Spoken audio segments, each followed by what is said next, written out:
Well, well, well.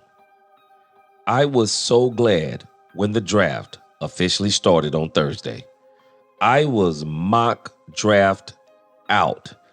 Tired of the mock drafts. And it is so funny because a lot of the mock drafts, I'm not saying they were all for naught, but a lot of these mock drafts, they didn't even turn out to be nowhere near what the Dallas Cowboys did. And the draft is finally over. And now with all the dust is starting to settle, and we're looking back at the Dallas Cowboys draft. Did the Dallas Cowboys have one of the best draft, if not one of the top 5 best drafts in the NFL? Let's talk Cowboys. We're about to talk facts. Welcome, Cowboy fans and Cowboy haters alike. I'm the G, and I'm the host of Let's Talk Cowboys, where we talk facts. And if you like this video, please don't forget at the end to like, share, subscribe, hit that notification bell so you know the next time we post another video or go live. And if you haven't already, please become a member. We have a lot of great things coming on this channel. And let's talk facts. Man, let me tell you something. I have to absolutely admit it. I thought the Dallas Cowboys were going to have a good draft. And even though the Cowboys did not go in the direction I thought they should have went, and again, I want us to think about something. The Cowboys did, and I want to make sure we give the Dallas Cowboys credit for what they tried to do. Listening to Jerry Jones and Stephen Jones, listening to Will McClay, listening to Brian Schottenheimer. There are places the Cowboys wanted to go. There were picks they wanted to make. In the first round, the Cowboys wanted Ted McMillan. He went off the board. They got the best player available, and I think they did a great job. They got Tyler Booker. In the second and the third round, one of the things I think happened to the Dallas Cowboys, I think Quinshon Judkins going off the board before Travion Henderson. I think Quinshon Judkins going off the board early, I think that kind of surprised Dallas. I believe the Cowboys thought they were going to be able to get Quinshon Judkins. And so when Quinshon Judkins went off the field or went off their board, they're saying they basically stuck to their board. And that's how they wound up getting Donovan. And then they went and got, of course, Savon Revel. And Savon Revel, he is a steal at that particular spot in the draft, especially when you consider most people are saying without the injury, he would have been a first-round cornerback and maybe the first overall cornerback taken. So, again, let's give the Dallas Cowboys credit. They tried to address the running game. They tried to address the wide receiver game, and they just didn't have a first-round grade on Matthew Golden. They didn't have a first-round grade on Emeka. They didn't have a first-round grade on Burden. But again, I think they got a little surprised because teams wound up getting those players. They wound up going either in the first round or they went before the Cowboys came up the draft. And so, despite all of that, the Cowboys still managed to have an absolutely awesome draft. And the thing is, this isn't just hyperbole by a Dallas Cowboys content creator. There are people in the media, people out there in the football world, that they are agreeing and saying, this is one of the best drafts of not just of the Cowboys or for the Cowboys in a long time. This was one of the best drafts in the NFL. Just want to check a couple of sites. Let's look at Sports Illustrated. Let's see what they wound up giving the Dallas Cowboys as a draft grade. Okay, let's look over here at sportsillustrated.com in the NFC East. That is Tyler Booker there, of course. They gave the Dallas Cowboys a B+.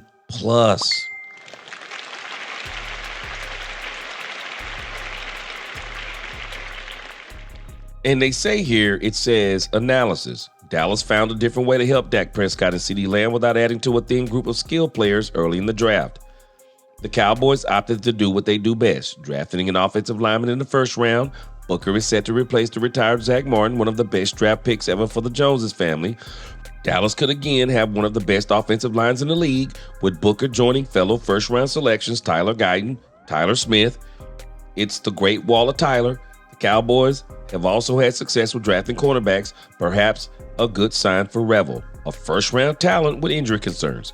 And again, Dr. Cooper, Dallas's doctor, did his surgery. They gave the New York Giants an A+. They did have a pretty good draft. Philadelphia Eagles got a B. Washington Commanders got a B. Now, the New York Giants had a whole lot of improving to do. So the Dallas Cowboys definitely improved. So I am pretty excited about this Dallas Cowboy draft. Now, let's look at Pro Football Focus. Pro Football Focus gave the Dallas Cowboys an A+. Wow. An A+. And they went a little bit more detailed in their analysis of the Dallas Cowboys. A+. When you go down the line, it says Booker, Zach Martin's retirement in March left a hole in the Cowboys' interior offensive line. Booker, the 48th ranked prospect on the PFF big board, profiles as a bit of a reach. They didn't. Ted McMillan wasn't there, and they didn't have first-round grades again, like I said earlier, on those wide receivers. So they got the best man on the board on their board, and they went and got Tyler Booker, and I'm not mad at it. Second round, they went and got Donovan Ezeraku. And then they got Siobhan Revel. And Siobhan Revel, I'm telling you, they are saying that this guy was projected as a number one cornerback. And then, of course, we got Jaden Blue. The Cowboys finally addressed the running back position, get a solid value with Jaden Blue. I like what they said about him. However, it says he showcased some elusiveness, forcing 37 missed tackles on 140 rushing attempts. Don't have a lot of wear and tear in his body. Shamar James.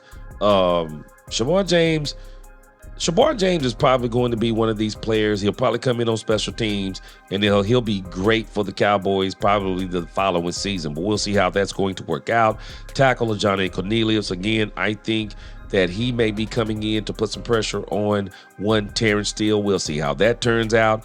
Then at number 7, of course, the Cowboys got Jay Toya. Great pickup. Says Toya is very difficult to move, as evidenced by his 70.0 run defense grade this past season. The Cowboys got them a run stopper.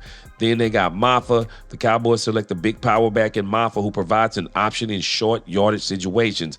And this guy can absolutely also get loose and get to that second level. So again, the Dallas Cowboys, they had an absolutely fantastic draft. We got to give it to them. We have to give it to them.